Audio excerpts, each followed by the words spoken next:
All right, everyone, welcome back. I have another new kind of format here. I'm going solo again. I'll have a guest here shortly. I will have a few here in the next coming week or two. So look forward to that. But right now, what we're going to do today is we're going to take kind of like a look back at the past and just kind of how get a glimpse of how far we've come, how far we've not come in the midst of this this paradigm shift of sorts in our culture and how we perceive things and how things are perceived by a variety of different people. As I've mentioned in the past, I do like to go to YouTube and kind of just escape, if you will, from the ruthless world that we live in currently, and just kind of immerse myself into a past life of sorts where we weren't talking about Donald Trump endlessly, COVID endlessly, any of these things that we talk about nonstop, right? And just kind of see how did we get here? How do we get to this point? Because we forget so much that's happened over the years, myself included. So what I like to do is I like to immerse myself in things normally in the comedy world. In the past, and I like to go back pretty far. I'm not going back super far. I'm going back to 2011. That's over 10 years ago. It's 11 years ago. But it's not going back to like a pre 9/11 world. Like we're already in this post 9/11 world. That's kind of we've been immersed in obviously for the past 20 years plus now. But just kind of like how that has all kind of unraveled with the whole culture on and this is kind of relevant with everything that's going on with podcasting. I will, without saying any names because I think you know who I'm talking about, but just how much like words get people in trouble, right? What a world that we live in where that happens. So as I'd mentioned before too, I also like to indulge myself in a lot of like old Opie and Anthony radio clips that some marvelous people, God only knows how much time they spend compiling some of these compilations that I've watched over the years. This one is one that I've listened to probably a few dozen times. And I always catch something each time that I didn't catch the previous time. Now it's an hour-long clip.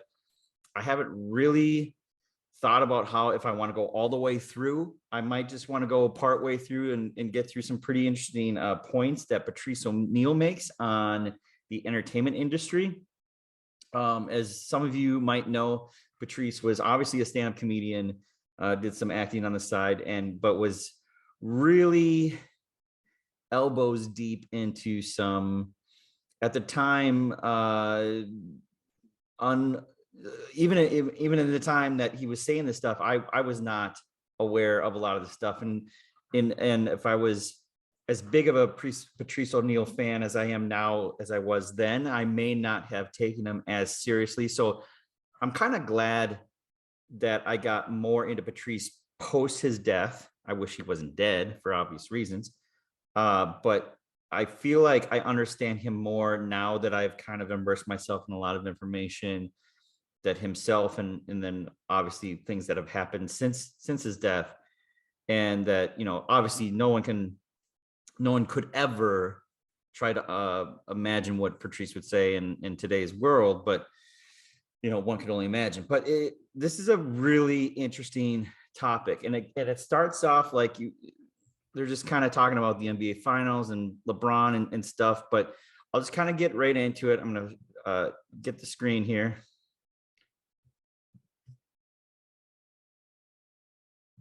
And he's just, he was a regular guest on Opie and Anthony, and he's talking about his experiences in Hollywood, and it kind of goes in a roundabout way of getting there.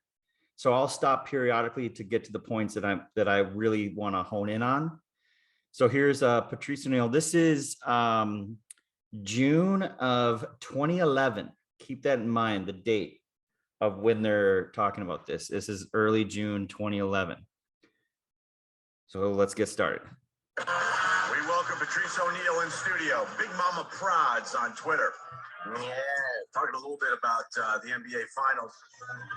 I know it's quickly becoming the past, but this LeBron James thing has a lot of people talking. Well, I mean, I don't think he point shaved. I just think, Point shaves. like I said, I think, you know, I use a Justice League analogy, which is if you're in the Super Friends and a meteor is getting ready to hit the Earth, everybody in the Justice League turns and looks at who? Fucking Superman. But then Superman goes, what do I do? Well, hey guys, I don't know what to.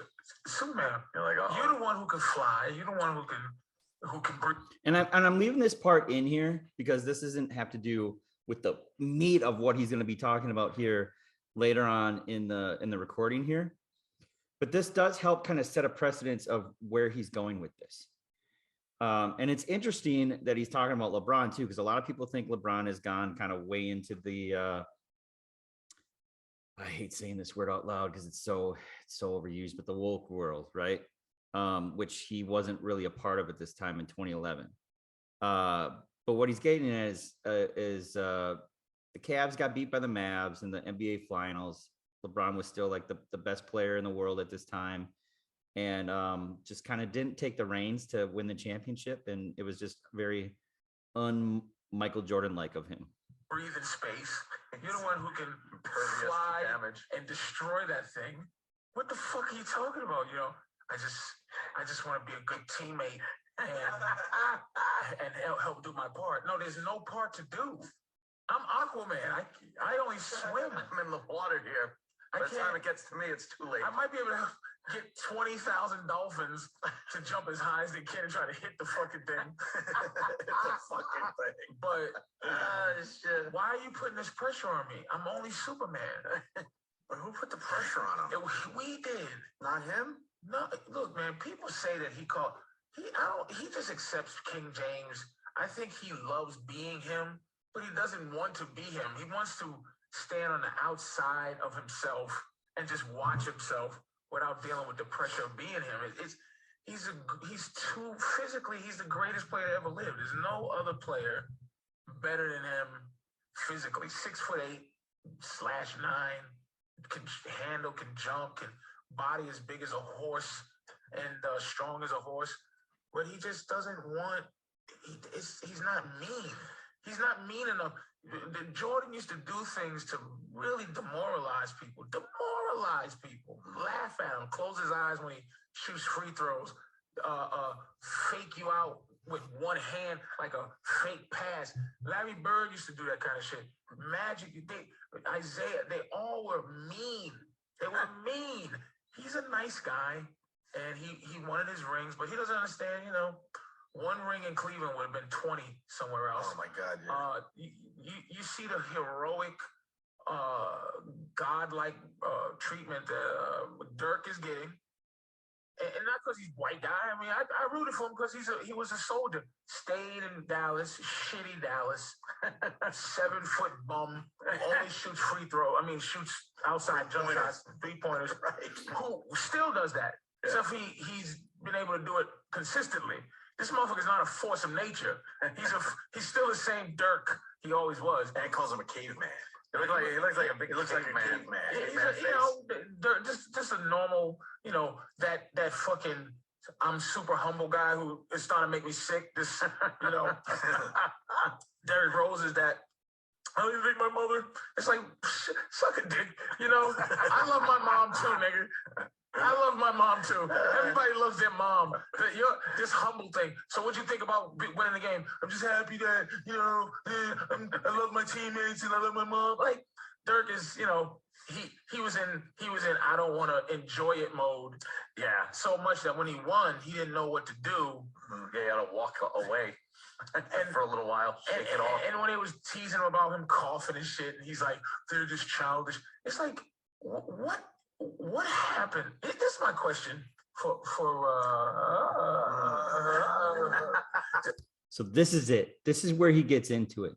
This is where he starts to question this culture shift, this paradigm shift in becoming less I don't want to use the word man here, but just less,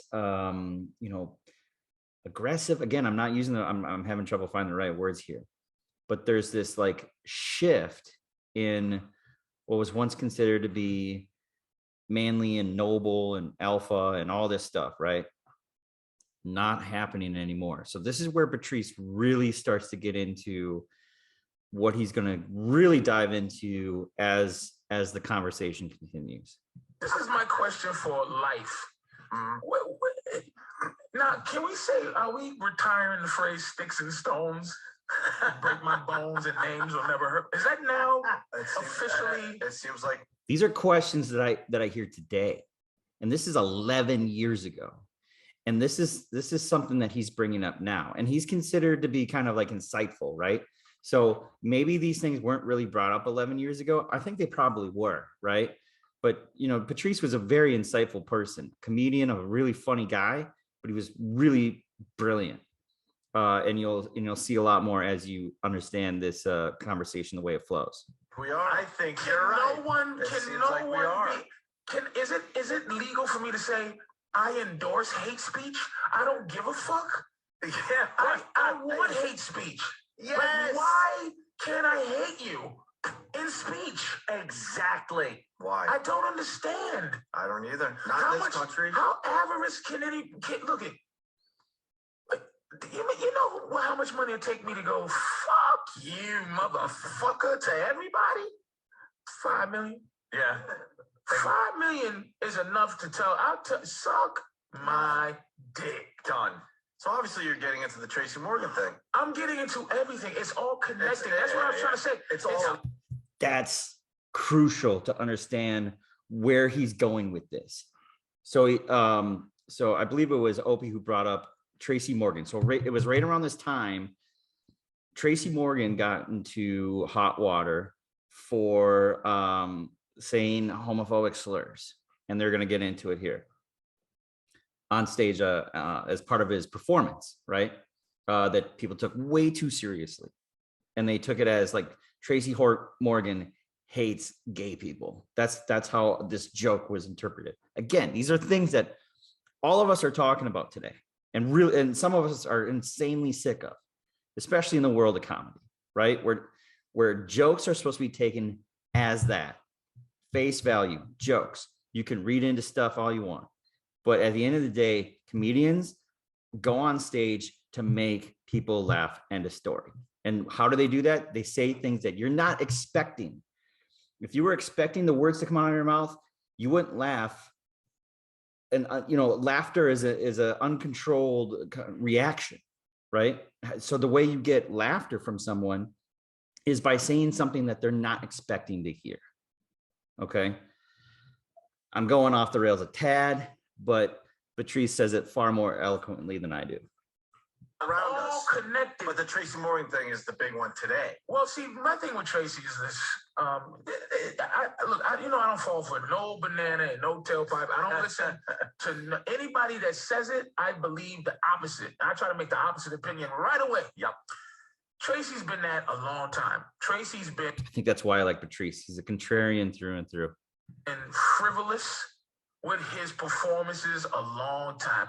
He say some ill shit, not just fucking gay and shit. But here's what he's doing now. As simple as this, man. The game we're in is like jail. You gotta be. There's no rogue, lonely gunslinger guy in Hollywood. There's no I do it myself and nobody fucks with me. Do it my way. My way. It ain't none of that. You gotta be affiliated. Like if you go to prison, you can't go in there and go, hey, I'm just gonna read my gun books and I'm just gonna chill out. You gotta join something. Yeah. And if you don't join something, the guy's gonna find out. So who you affiliate with? Well, I'm just chilling out and just hanging. I'm my own person. I want to rape you. Because you have no affiliations, my friend. Right. You're not down with a cartel. So what Tracy? I mean, this is conjecture, but Tracy's just paying what he owed. It's like The Godfather. The guy goes, Godfather, and he goes, well, you didn't even fucking say hi to me. Yeah. What? I like the way Patrice kind of lays this out, because what he's saying is Hollywood is in the entertainment industry is this place where there is a set of rules you got to live by, and if you don't play by those rules, they take them away so quickly. You know what? Here's my deal. I'll do what you want, and when I need you, I'm just gonna come get what I need. And he goes, you hear this? Knock on the door, and it's like, you got to pay me back. Yeah. Tracy owes a lot of people his career. Because why do you think he could say, now trust me, people that know Tracy, he says some ill shit that he could get in trouble like he is for every day. This time around, he said something and they said, oh, here's a good time. Tracy, yeah, what's up? Yeah, you're in deep shit. We're gonna make you apologize, but you owe. And the fear that when you owe is that they're gonna take everything from you. Mm-hmm. So I think that's a good point that he made back about 10 seconds prior or whatever, is that Tracy Morgan in his comedy, or maybe in interviews, who knows, said some controversial things, right? And they're said all the time. And it's almost a decision made by the gatekeepers of sorts when they decide it's your turn to pay. And that's what Patrice is getting at. Oh, if they didn't make you, they can't really break you. And you see, I say they. It's the cartels, man. You do not look at gay people have exactly a powerful cartel. I affiliate myself with Jews, low level to mid level Jews, because they deal in money. You pay them dough. You here's your 10. Can I do my thing over here? Pay you this. I'm not big enough to get in big trouble, So is it possible that I can just do this? Here's your dough. And the thing I like about Jews, dealing with them as a cartel, is they don't want you to be Jewish. You don't have to join. You don't have to give anything what you owe. Mm-hmm. You don't have to fucking, you don't have to fucking go to the parties. That's something that I didn't understand for years growing up in upper Midwest, in Wisconsin, because I didn't know any Jewish people growing up. And I didn't learn really about their culture well into my adulthood when I started to, actually meet Jewish people and stuff. And it is true that and that's something I didn't understand about the Jewish community, religion, however you want to categorize it, is they don't want you to join. And I find that to be incredibly interesting, considering that Christianity is Islam. They're just like, come on board, I'm kind of going off the rails a tad, but still relevant to more of what Patrice mentions here later on. To put on the yarmulke, you don't have to do it. No. Mm-hmm. So it's a very fair thing. A lot of these cartels, man, you gotta be that. Gotta be in with them. And you got to believe that. And believe everything they believe in. You got, yes. Don't speak ill of them. Yep. Yep. And the thing is, Tracy has to pay what he owes. And I knew that when Tina Fey turned on him. Tina Fey has been his great benefactor for many years. Sure. So this one thing has turned the tides of Tracy's career, meaning it's made him public enemy number one. When I heard this story past one day, I said, Tracy's the new spokesman for gay shit now. And that's exactly what happened. Patrice, that they grab you as a hostage. You don't have to be a hostage. But he's a hostage to Glad right now, and Glad will let Tracy know when they're done with him. Then they're not ever going to be done with him, because it's power. It's corruptible, man. Like when a bully takes your money, he don't go, thank you, I just need. And the way I interpret what he was saying about they're never going to be done with him is like not necessarily like now, because they were saying now Tracy's a spokesman for gayness or whatever they said. It's not that they're going to expect him to be like the guy who's going to be like literally on the posters, literally on every, public service announcement, right? It's that now he knows when he doesn't go by the rules of Hollywood now, they'll just snatch him again. I think he kind of gets at that a little bit. Just I wanted to clarify. if you look at it today, it's not like you see Tracy Morgan like on all these like LGBTQ posters or something like that. He did it today. He keeps going. Tracy had, I don't know how much money he got in the bank, but I would think it's enough to say no. Leave me alone. Fuck you. But he sets himself up where Tracy doesn't have. Like, if I'm saying this, I'll hear from Tracy, meaning, yo, don't talk shit about. Shut the fuck up, nigga. Like, don't. I'm on your side. I know what you're going through, but I made a decision. That's why people go, well, why Patrice isn't? I don't want to owe that much. I don't, because there's people that count on me to have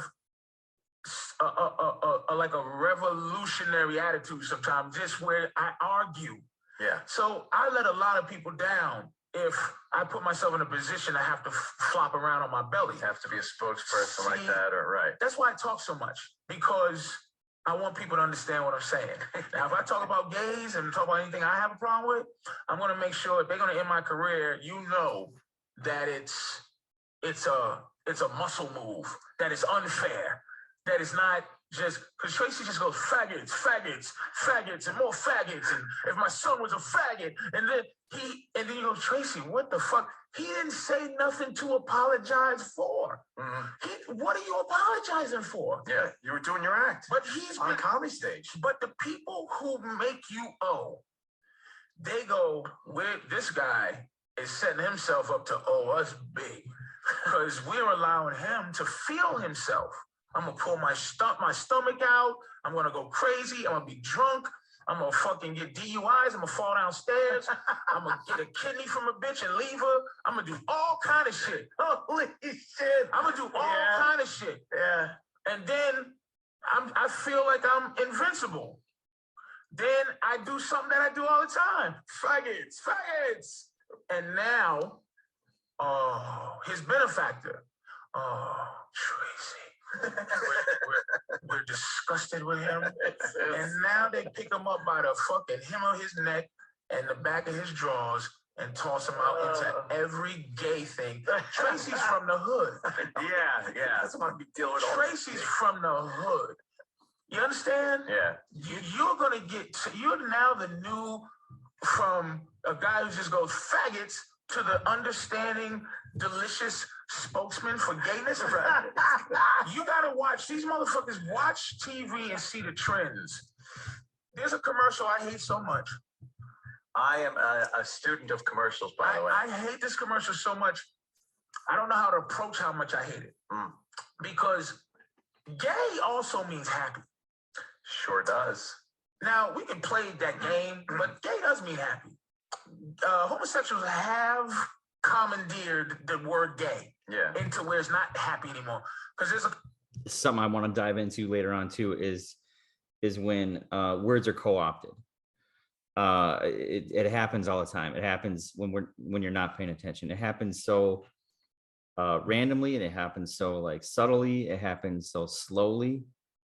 Words that you would associate with certain groups over time get disassociated, and almost like they can just kind of just swap total to different ideologies, right?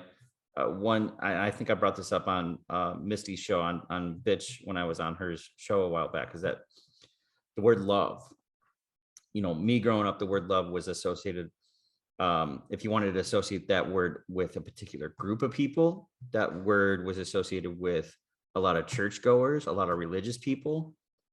God and love was kind of like synonymous with each other, right? Fast forward to today, and even like maybe 10 years ago or whatever the case, that word has been co-opted by the LGBT and like the groups and their allies. That word is associated with love being, especially with like gay marriage and stuff. You hardly ever see that word associated with the religious conservatives anymore. It's very rare. You'll see it almost consistently on just about anything related to LGBT. I find that incredibly interesting, how quickly words can get co-opted and shifted, and it still means the same thing, but now its association is vastly different. Commercial, because the the boss of the Phoenix Suns came out the closet. The boss of the Phoenix Suns is gay. And they do a commercial where they're playing basketball and the guy's like, hey, man, you suck. Yeah. Hey, man, you ain't nothing. Hey, man, you ain't got no jump shot. And then one guy goes, yeah, your moves are gay. Oh, yeah. And then he had When they do that, whoa, but that part gets me every time. I laugh every time I hear that. some of the Phoenix Suns on the smoke like, hey, man, that's not cool to say that. Gay is what? I don't believe that. Motherfucker. So now, Right. No. Fucking moms. Like, look, here's what we all let happen. We all let context be destroyed. Yeah. Context is gone. And that was I can't slip up. I can't say nothing. You can't understand you don't feel me. You don't feel what I'm saying. Look, what he did, I can't go, oh, I can defend that. But I will say this. Here's what happens with Tracy. Here's what can happen. And, I believe in conspiracies, man. Mhm. It just sets people up who want to control everyone, right? Where you go, okay, Tracy, a guy like Tracy, he isn't qualified to have an opinion. Having an opinion, it should be in the hands of people who are qualified intellectually. So guys like him, if he don't have a degree, they'll start making language elite where you can't have an opinion. But I say Tracy can be as ignorant, as fucked up as he wants to be, because I want to be able to communicate. And if I'm fucked up, let me be fucked up. But I support anything as long as you're not hitting me and robbing me. Right. Hate speech. How often is that part of the discussion now? Right? Context. He brings up context. He brings up things that we don't really talk about that I think we should, right? When he's talking about like, these are communication, these are tools within a culture that people communicate with because they want to be able to say and do the things that they want to do. And he's saying, as long as no one's getting hurt, right? Physically hurt, they should be able to say and do whatever the fuck they want. Why can't I hate you? Why the fuck? But see, the dilemma in my head is this. You back in the 1910s, 8-year-old kids worked in the coal mine or whatever. Yeah. And people back then thought that it built character. Yeah. But then we go up to our age where our parents hit us. And now we go, oh, that built character when you hit it. So I'm saying, the point I'm making is, maybe I'm antiquated. Maybe I'm thinking old because I don't think kids should work in coal mines. Yeah. But I do think kids should get hit. But now you can't even tease kids in school. It's bullying and Bullying, very important. So maybe it's right. Maybe the way the world's going is right. That's a part of the conversation that's never had either. The part of the conversation where we can openly talk about how, like, look, we're a product of the time period that we live in, time period, geography, class, all that stuff, right? So what he's saying basically is like, look, I grew up in a period where you could beat your kids and it's just like, it's part of growing up. But he knows that, 50 years prior to that, kids working in a coal mine is like, that's absurd. Same thing, fast forward to, this newer generation where it's like, if the kids got hit by their parents, like the state is taking those kids away from those parents. Unheard of, 50 years ago or whatever the case is, right? So you are a product of the time period that you're in. And this is where he kind of starts to talk about how, like, being open-minded. That's what being open-minded is. Not this, like, I'm going to accept anyone and everyone for whatever it is that they believe in. That's not being open-minded.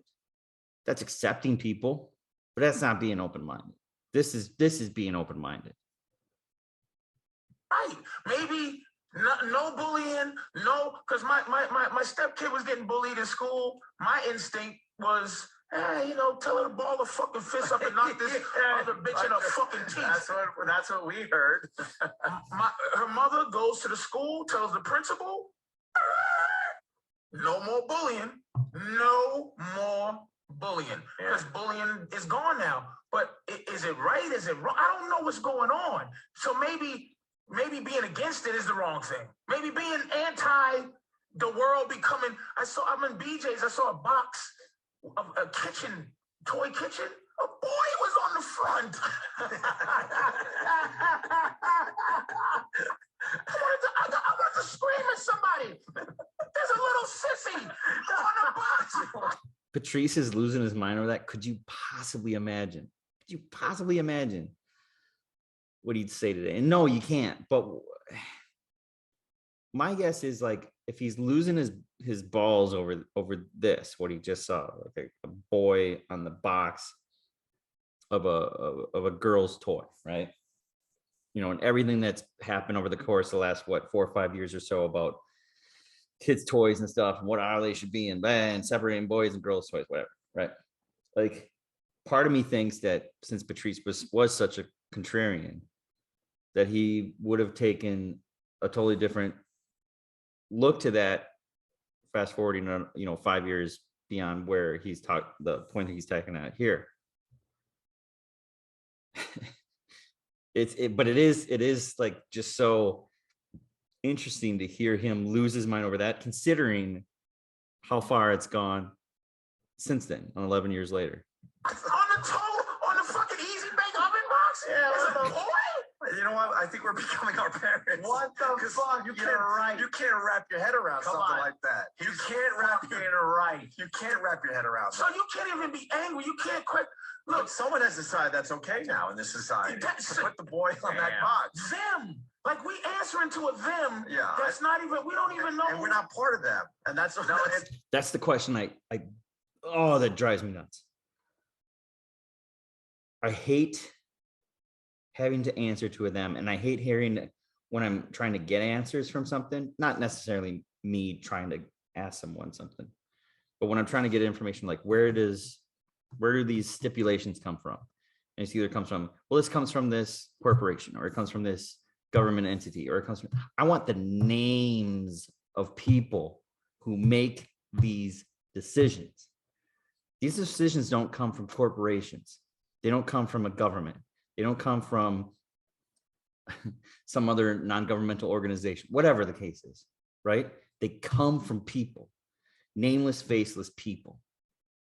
And those answers, I feel like if journalism is going to turn a corner, we want names of people making these big decisions for us. That's our problem. We are part of the them. The them is the collective. Sure. But who's Tracy? Who's LeBron apologized to? Hey, when they wake up, man, they're gonna be them. They're gonna just be them. But when they wake up in the morning, So LeBron, when you said that, were you saying that you're better than people? He should look up in the sky for a second and go, yeah. Because let's be honest, I am.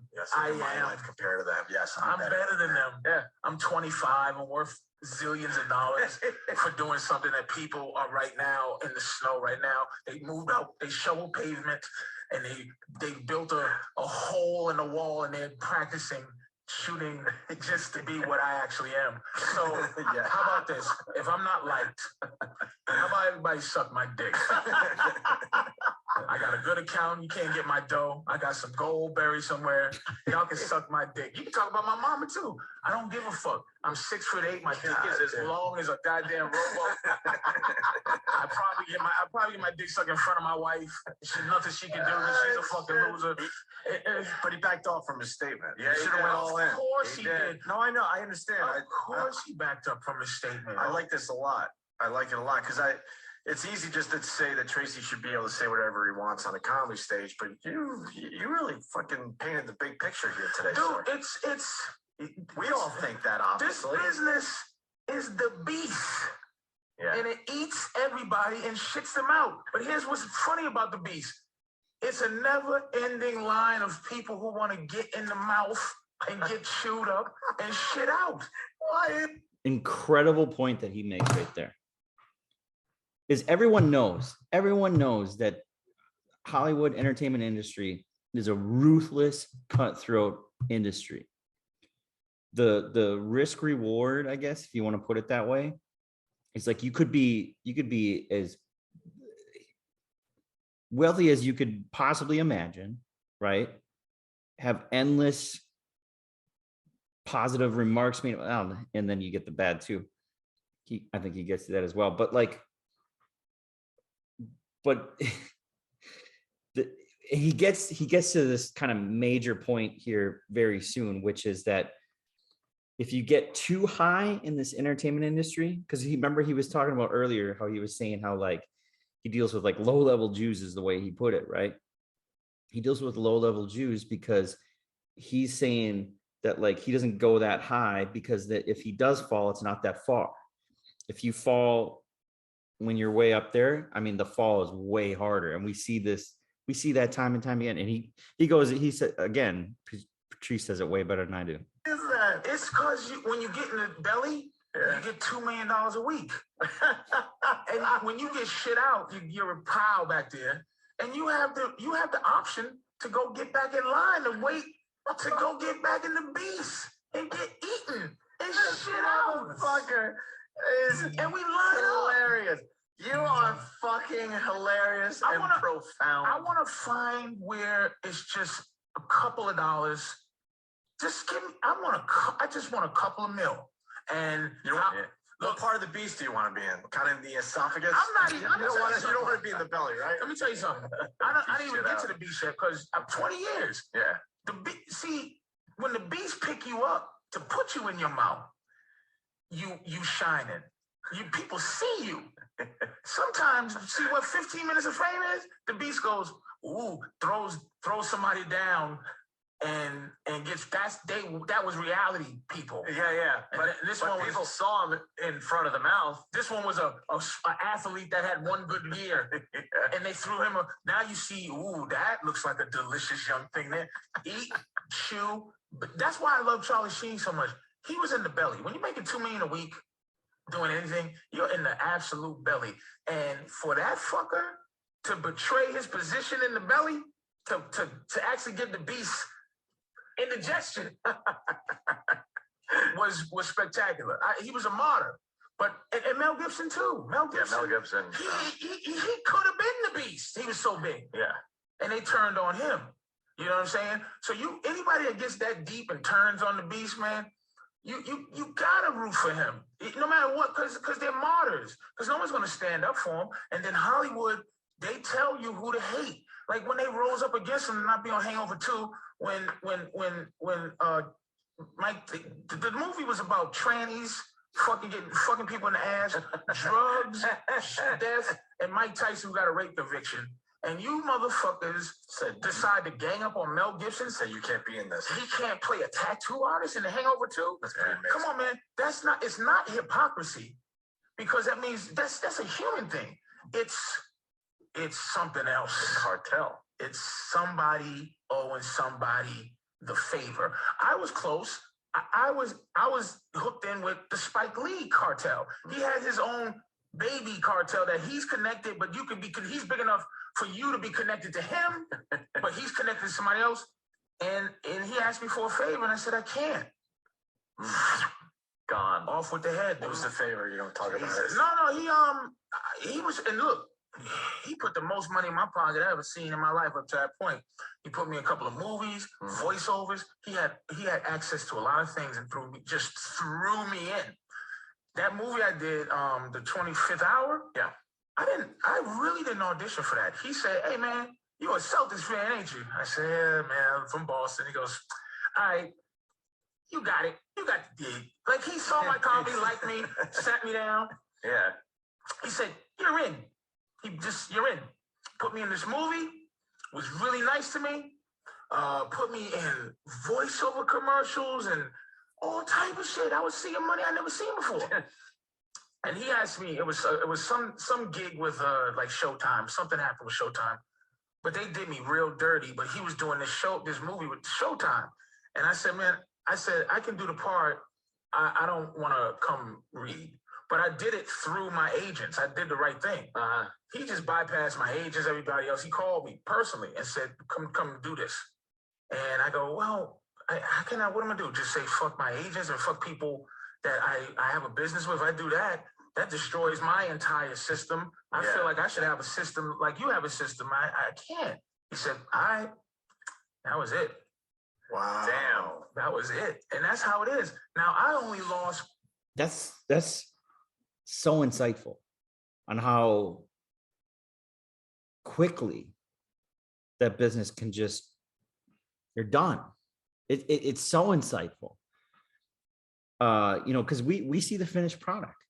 We see the movie, we see the TV show, we see the commercial, we see whatever, right? And Patrice is talking about commercials and movies, and I think maybe a TV show, maybe the Showtime thing he was talking about.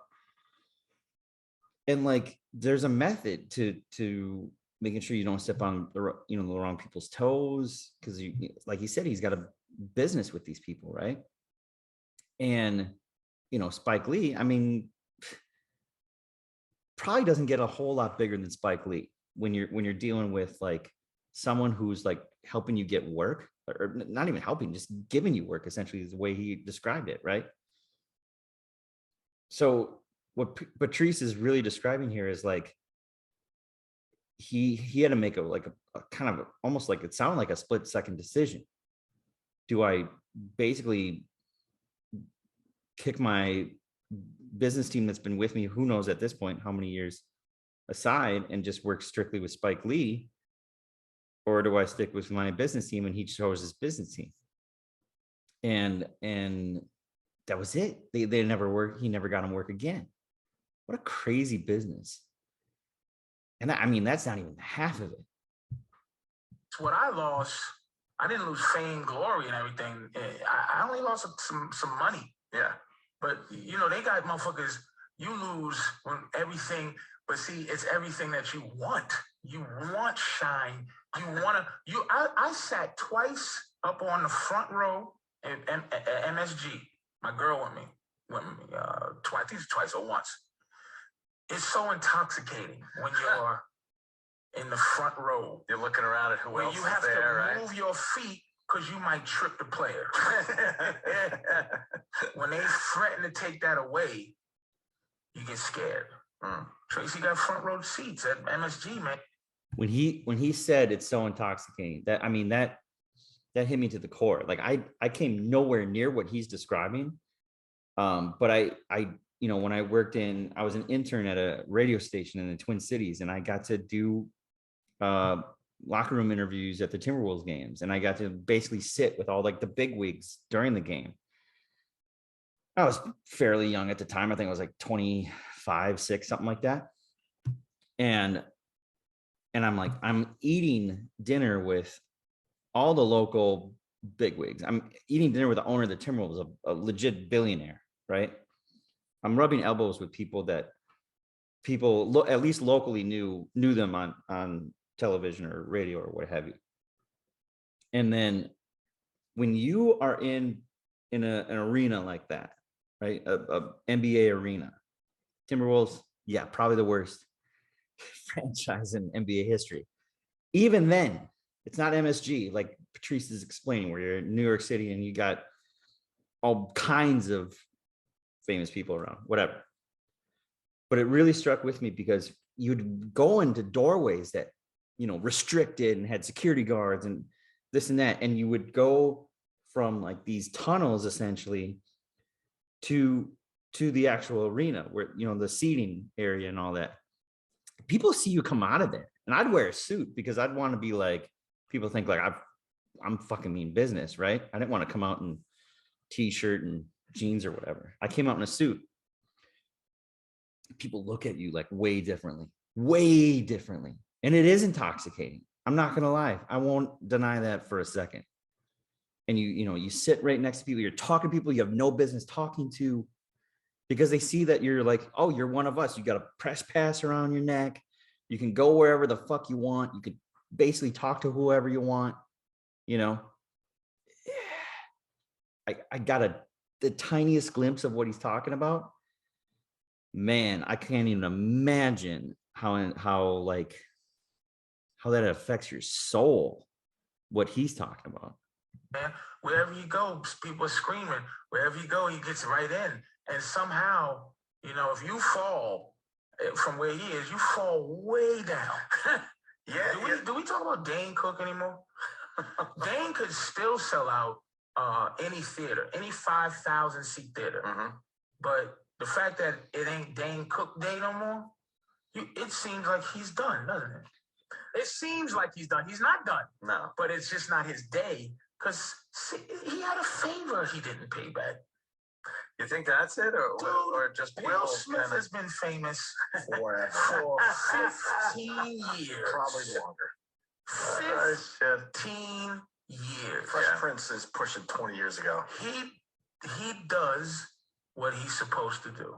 And I'm not saying whatever. I'm just saying you just don't do 7 pounds. And stay on top. Let me play the other side of that because I'm sure a couple people would say this. A few people would say it's because he's that talented. Nobody's that fucking talented. That's what I thought you were saying. And honestly, I agree with you. No one person is that motherfuckers that talented. know me, and I'm not being a fucking asshole when I'm saying this. There's no way I shouldn't be bigger than I am. There's just no way that we all say it. Joe Coy is selling out shit and I'm not. Right. And I like Joe. But Joe is... I love how you use Joe Coy. It's the example of like who you should be like way more famous than. And it's funny because Joe Coy does good work. I mean, he gets paid well. I'm not a Joe Coy fan. I thought it was a perfect example of how much of a legend Patrice is. He would be a legend regardless if he was alive or dead. There's a whole like, oh, he's a legend because he died early or whatever, right? No fucking way. I mean, he is on a pedestal. There is probably a tiny bit of a bump because he is deceased, but who the fuck knows who Joe Coy is unless you really follow comedy. Joe ain't me. Joe ain't Nick DiPaolo. Joe ain't everybody that did Tough Crowd. Right. Gangsters. We should be out in the public eye, but you know why? Nick says Goo Gobbler, man. Yeah. Nick will say Goo Gobbler in a minute. Even when Nick's trying to be good, he can't help himself. Because he's gangster, man. Yeah. I tried. I swear to God, I tried. This is what he... I hope I'm explaining this right the way Patrice is explaining it, is that if you're just even the slightest bit off the mark of what like the expected mentality, ideology is, you're never going to play in the big leagues. And like Nick DiPaolo, though, he was talking about Nick DiPaolo, huge comedian, right?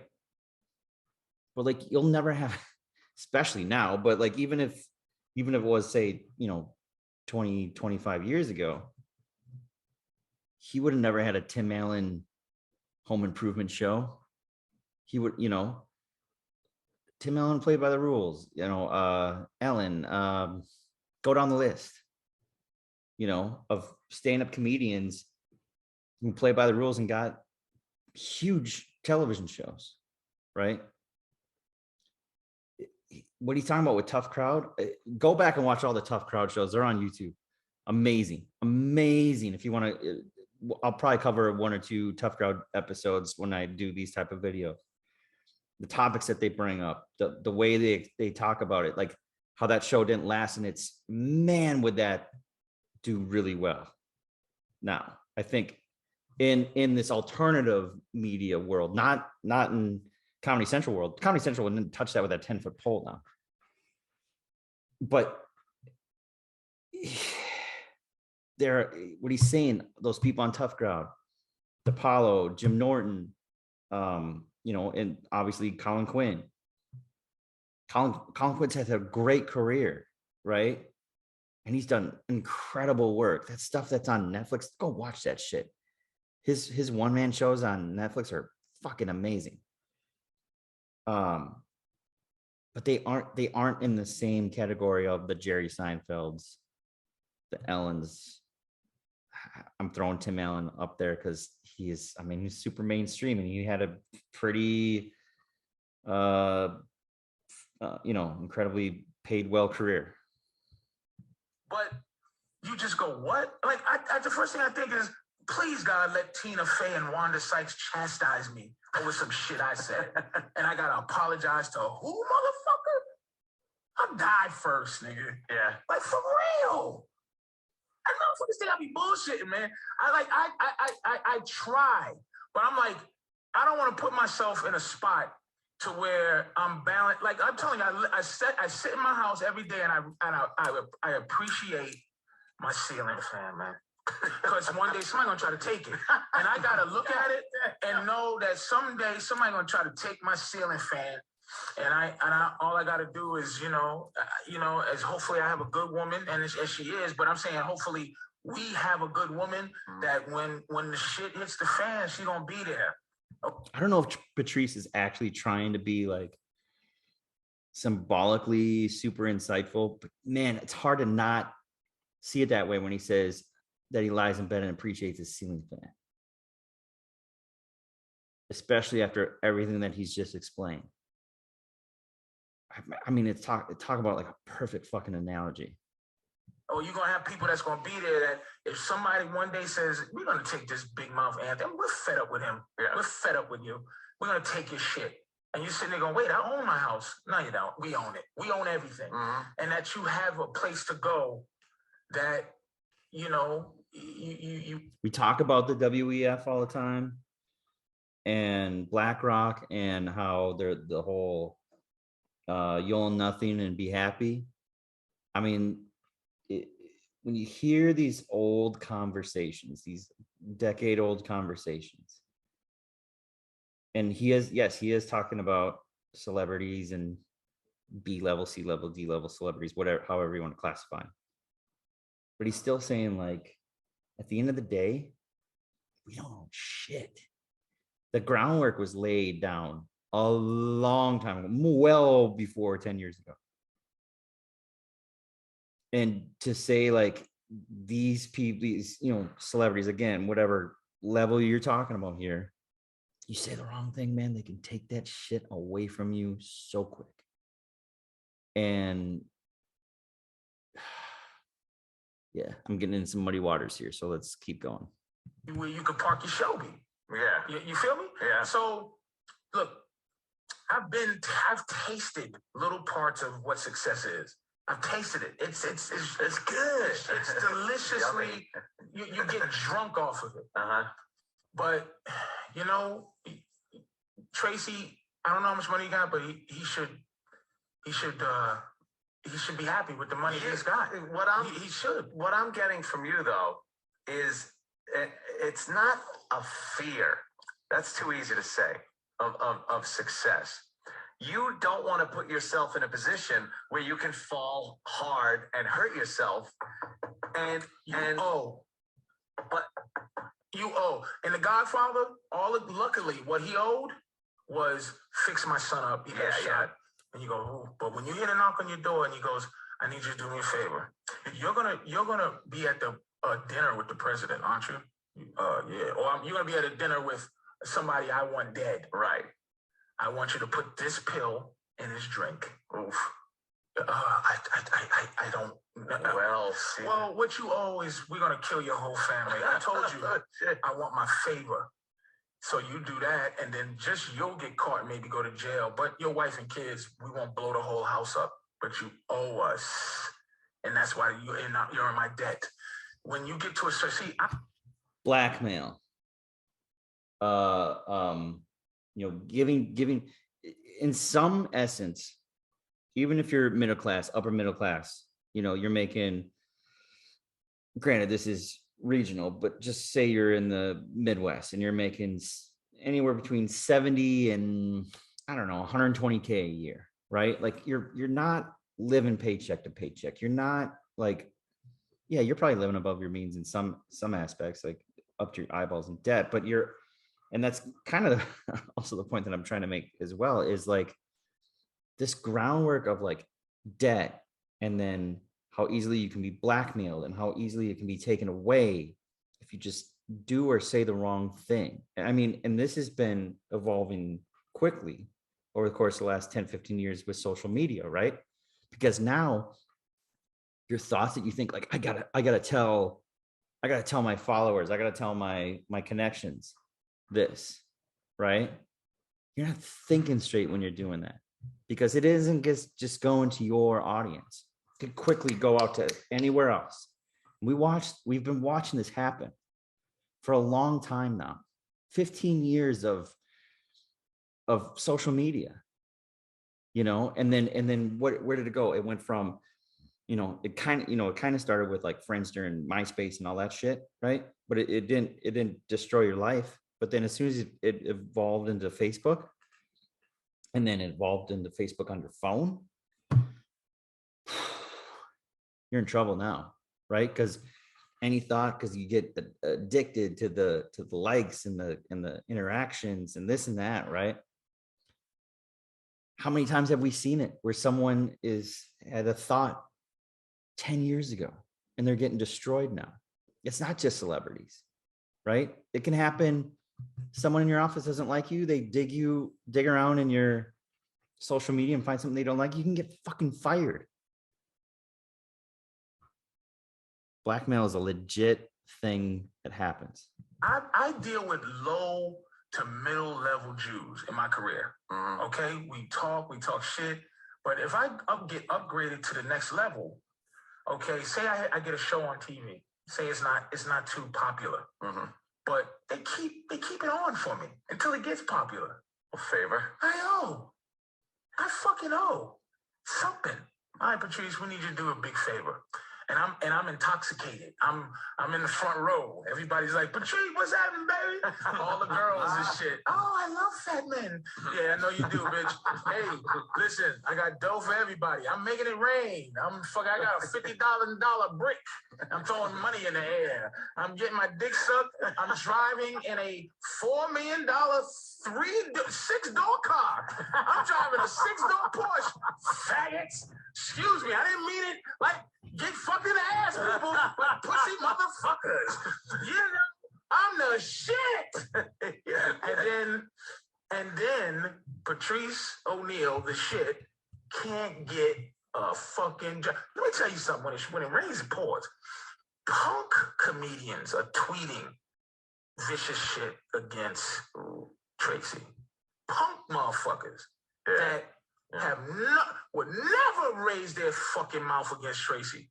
Scared of him physically, scared of who he hangs with, scared of his fucking position. Never say no shit to Tracy. They're tweeting shitty Tracy comments because the word is out. That's how far it'll take you down, where middle act comics have the balls to speak up against Tracy. And that's because the word is out. The word's out. Because I know these motherfuckers are pussies, man.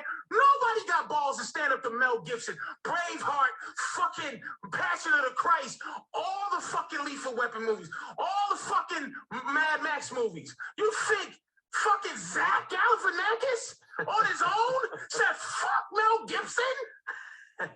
He got permission. That's his business. Jesus. That's a big reveal. The permission to go after someone. And Tracy, Patrice makes an incredible point here. You know, Zach Galifianakis back in 2011, he wasn't shit back then. I think maybe he did the fucking movie with Bradley Cooper. I can't remember it right now. Right, but he won Mel Gibson level, right? Like he was making good money, right? He got some fame. People knew who he was. They could say his last name. I didn't know how to say his last name forever when he was doing like Comedy Central specials and shit. I had no idea. But my point is that what Patrice said when he said that Zach Galifianakis got permission to rag on Mel Gibson, if it was pre that, the point he's making is it would have never crossed his mind that he could stand up to someone of that caliber of, you know, Hollywood royalty or whatever. I think that's a huge reveal. And it's an incredible way to put it, that this is how that crazy, crooked business works. I am going to stop here. I'm about halfway through the video. I think I'm going to come back and do the second part